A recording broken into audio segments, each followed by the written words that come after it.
And make sure to log into your bank statement to double check, whether that's online banking or paper copy. Check all of your outgoings and see what you're really paying. Some of the prices go up after a year, so make sure you check this. Make sure you're not paying for direct debits or subscriptions that you no longer have. The first thing you can cut down on is your phone bill. If you're paying a contract of £50 or £60, you're paying for the phone and the SIM. A cheaper way to do it is pay for a SIM only. This way you're going to pay around £20 a month for a SIM, and you can use your original phone or get a second-hand phone and you'll be paying less every month. A lot of them are free text, free calls, then you have an option of how much mobile data you want to use. And remember, in most cases you connect to the Wi-Fi at home and at work. Now if you own a car, to save money on insurance and fuel, having a smaller engine size is going to make the difference. If you have a 2-litre engine, it will cost you more in insurance and in fuel than if you had a car that was a 1.2 or 1.4 litre engine. Your TV licence is about £13.66 a month. If you don't watch the normal basic channels, you just watch Netflix, Amazon Prime and those type of services, it could just so happen you don't need to pay for a TV licence. It's worth checking that one out. But if you do watch the normal channels and you pay a TV licence, another option, attaching your own aerial to the house is cheap in materials and easy to do. And now I only need the Wi-Fi broadband from Virgin and not the box with all the channels. Phoned up Virgin and said I don't need the TV box, just the Wi-Fi router. Said I can keep the TV box and the router for £39 instead of £60. By using my smart meter, I can work out how much different electrical appliances are costing me and see which appliances are cheaper to run than others. Here I'm checking the difference between the electrical oven and my air fryer. Having both trays of the air fryer on, it looks like it uses more electric, and using one tray uses less than the electric oven, but the air fryer will actually cook the food in half the time. So instead of 35 minutes, it's now 10 minutes. And the air fryer for us has saved a lot of time and effort.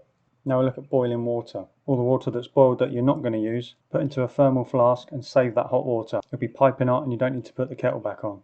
Now prepping lunches and dinners. You can prep your sandwiches for the week, keep them in the freezer. When you put them in a lunch bag, they'll slowly defrost and be good to eat.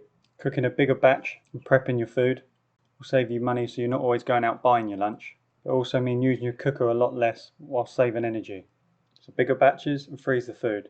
Also where you shop makes a big difference. I find I get a lot more for my money with Aldi than I do when I go to Sainsbury's, although Sainsbury's is closer for me.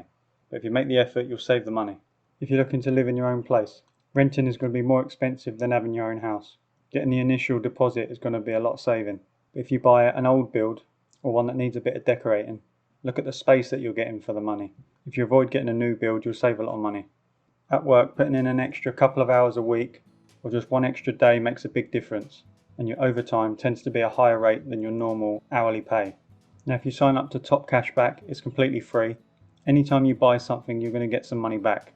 You're just basically clicking on Top Cashback first, then that will send you to the site, then you'll just buy as normal, doesn't cost you anything extra, but the site you're spending your money on, they're just going to give you some of the money back.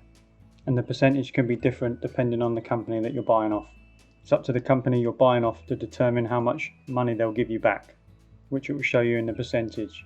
Here I've got £26.07 to take back. Here I'm going to pay that into a direct debit of my choice. There's other options of like PayPal or turn it into online vouchers, but that's the way I like to do it. Now if you feel you don't earn enough money, go looking for jobs that pay more. Take the time to apply for those jobs, whether you think you're qualified enough or not. It won't cost you anything and no one needs to know.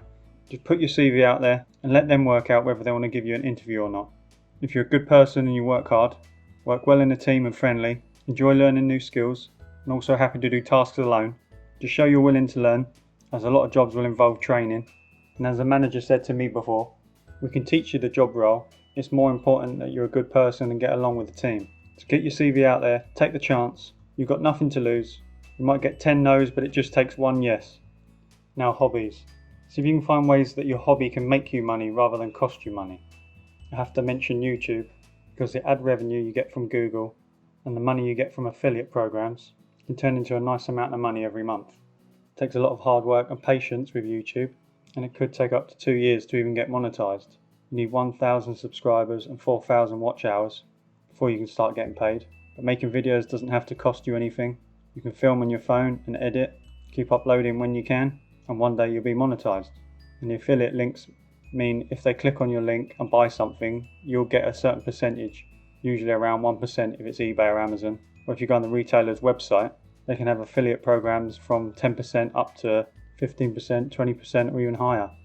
And the money you can make from the affiliates can start straight away.